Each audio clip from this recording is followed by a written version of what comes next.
Hello commerce graduates, welcome back to the channel. So guys, जैसा कि आपको पता है, हम आपके सब्जेक्ट फंडामेंटल ऑफ एंटरप्रेन्योर्स को कंप्लीट कर रहे हैं as per syllabus NEP. Right, so last unit के कुछ टॉपिक्स हैं जो रह गए हैं, अब हम उन पे नज़र डालेंगे एंड फाइनली आगे जाके आपका जो सिलेबस है वो कवर अप हो जाएगा। राइट, सो अगर टेलीग्राम इंस्टाग्राम में नहीं ज्वाइन करना है किया है अभी तक, सो टेलीग्राम ग्रुप है commerce group SWNT। So without any further delay let's start this video.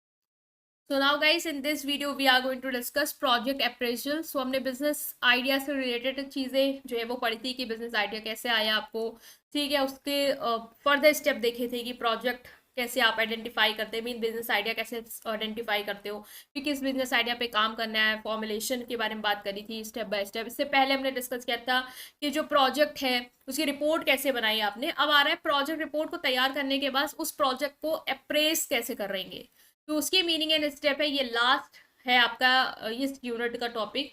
इसके बाद एक और लास्ट यूनिट बचेगी, fourth unit, as per NEP syllabus and syllabus complete. So project appraisal basically एक प्रोसेस होता है जिसमें आप अपने बिजनेस आइडिया को क्रिटिकली इवेल्युएट करते हो। ठीक है, जो भी बिजनेस आइडिया आपको आया उसको आप पूरी तरीके से इवेल्युएट करोगे, हर चीज़ उसका एस्पेक्ट एनालाइज करोगे।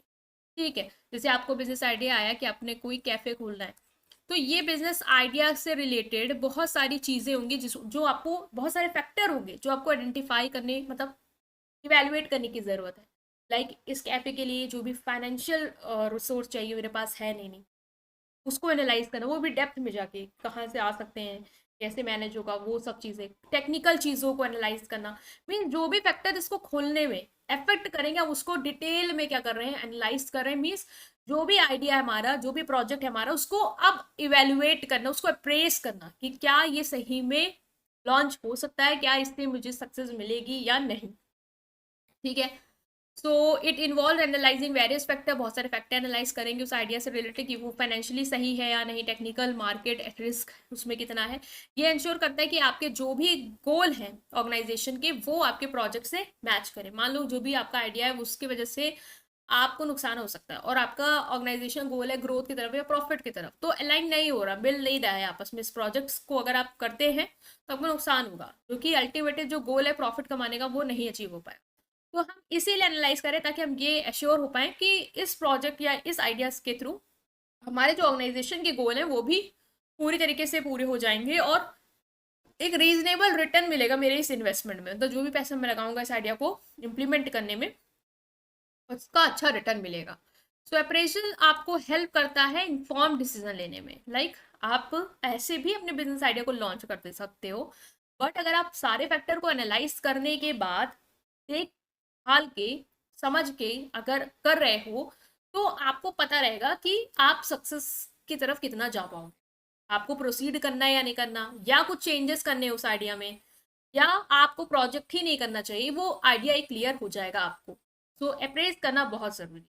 कोई भी चीज़ हो, अगर अपनी लाइफ में भी कोई डिसीजन ले रहे हैं तो उसको भी आप बहुत सारे एस्पेक्ट में एक बार इवेलुएट कर लेते हो, ताकि आपको ये पता चल जाए कि इसका कोई बुरा इम्पैक्ट मेरे ऊपर ना आए। सो कैसे आप इवेल्युएट करेंगे, वही है कि प्रोजेक्ट अप्रेजल कैसे होगा।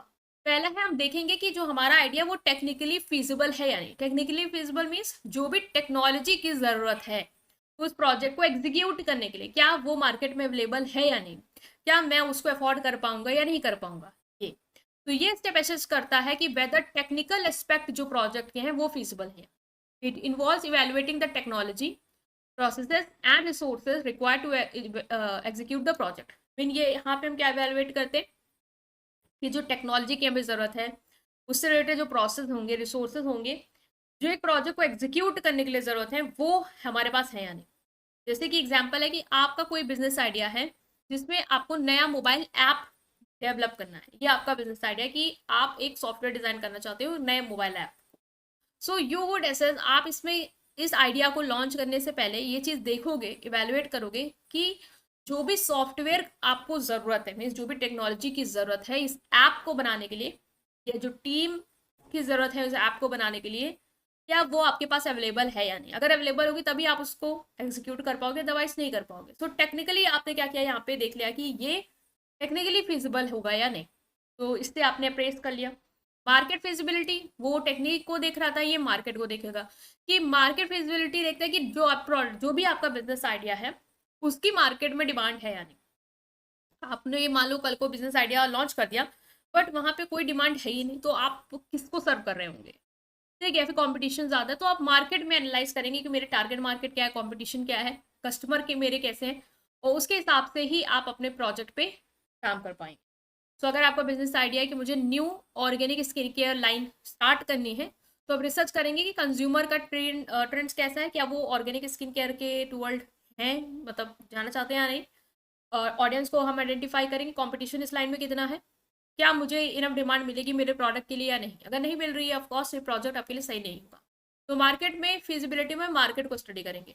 फाइनेंशियल फिजिबिलिटी बेसिकली फाइनेंशियल चीज़ों को देखेंगे, जो भी प्रोजेक्ट का फाइनेंशियल एस्पेक्ट है, कि उसकी कॉस्ट, नहीं ऐसा नहीं कि जो भी बिजनेस आइडिया उसकी कॉस्ट बहुत ज़्यादा आ रही है, आप अफोर्ड नहीं कर सकते, तो उसको इवेल्युएट करेंगे। रेवेन्यू कितना होगा, प्रॉफिट कितना होगा, कितने फंड की जरूरत होगी, उस एस्पेक्ट पे हम अपने प्रोजेक्ट को एनालाइज करेंगे।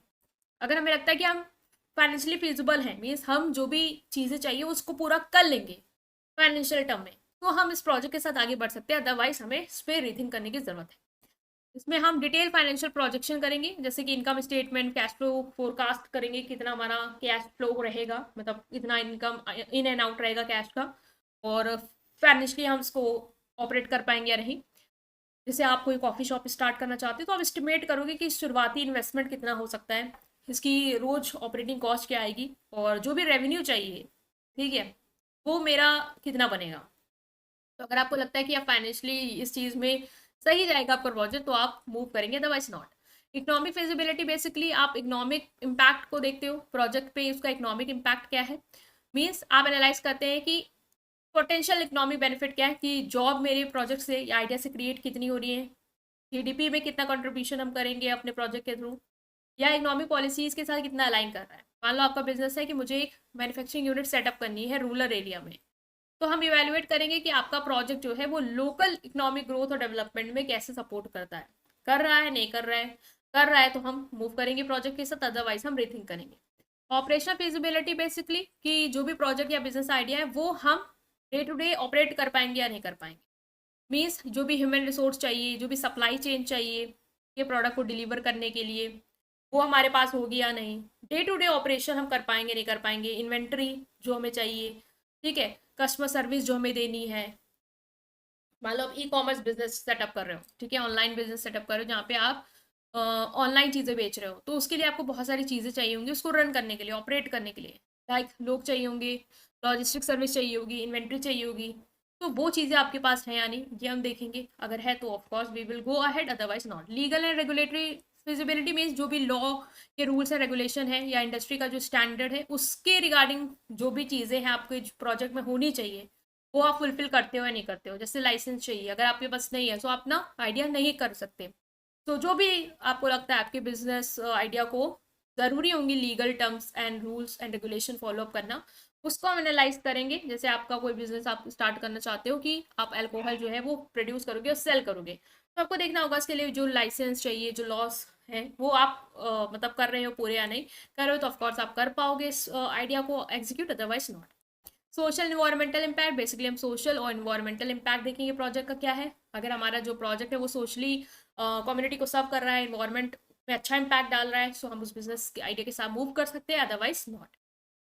ठीक है, कंस्ट्रक्शन प्रोजेक्ट स्टार्ट करना, तो हम देखेंगे कंस्ट्रक्शन प्रोजेक्ट का कोई इन्वायरमेंट में बुरा असर ना आ रहा हो और लोकल कम्युनिटी डिस्टर्ब ना हो रही हो, सो हम इसको भी एनालाइज करेंगे। रिस्क एनालिसिस होता है बेसिकली प्रोजेक्ट को इवेलुएट करते समय कि क्या रिस्क है इस प्रोजेक्ट को मतलब लाने में, इम्प्लीमेंट करने में, उसके ऊपर कितना पैसों का रिस्क है, मार्केट का क्या रिस्क है, ऑपरेशनल रिस्क क्या है, बाकी एक्सटर्नल रिस्क क्या है, हम इनको आइडेंटिफाई करेंगे। ऑफ कोर्स रिस्क को तो हम देखेंगे अपने बिजनेस आइडिया को लॉन्च करने से पहले। अगर हमें लगता है हमारा जो बिजनेस आइडिया है उस पर बहुत रिस्क है, ठीक है, अगर हमने उसको एग्जीक्यूट किया तो हमें बहुत रिस्क फेस करना पड़ेगा, फाइनेंशियली भी हमारा पैसा डूब सकता है, मार्केट में भी कस्टमर की डिमांड गिर सकती है। सो हम इन सब चीज़ों को एनालाइज करने के बाद सोचेंगे कि हमें इस प्रोजेक्ट पे अगर रिस्क लेने की क्षमता हमारे अंदर है, बैकअप है, तो हम मूव करेंगे, अदरवाइज वी विल नॉट। ठीक है, कोई बिजनेस आइडिया है एक्सपोर्टिंग गुड्स का, सो हम देखेंगे कि एक्सपोर्टिंग गुड्स से रिलेटेड कौन कौन से रिस्क है। करेंसी की भी फ्लक्चुएशन हो सकती है, ट्रेड बैरियर हो सकते हैं, पॉलिटिकल इंस्टेबिलिटी हो सकती है मार्केट में, तो उसको आइडेंटिफाई करेंगे एंड देन हम करेंगे। सो कंक्लूजन यही है प्रोजेक्ट अप्रेजल का कि प्रोजेक्ट अप्रेजल में हम सारे फैक्टर्स को आइडेंटिफाई करते हैं जो हमें ये हेल्प करेगा डिसीजन लेने में कि हमें उस प्रोजेक्ट के साथ मूव करना है या नहीं, मीन्स हमें उस बिजनेस आइडिया के साथ अपना बिजनेस सेटअप करना है या नहीं, पूरा आइडेंटिफाई कर लेंगे। अगर हमें लगता है रिजल्ट जो हमारा अप्रेजल है वो पॉजिटिव है, मीन्स हम थर्ड टर्म में फिजिबल है मोस्टली, तो हम नेक्स्ट स्टेप पे जाएंगे जो कि अपने प्रोजेक्ट की प्लानिंग करना, मेन बिजनेस आइडिया को प्लान करना, कैसे एग्जीक्यूट करना है और फाइनली उसको मार्केट में ला देना। ठीक है, तो ये होता है आपका प्रोजेक्ट अप्रेजल और यहाँ पे हमने इस टॉपिक को डिस्कस कर लिया। आई होप आप अंडरस्टैंड कर पाए। स्टिल कोई भी डाउट है कमेंट सेक्शन में पूछेंगे, वीडियो को लाइक करेंगे, चैनल को सब्सक्राइब करेंगे। Thank you.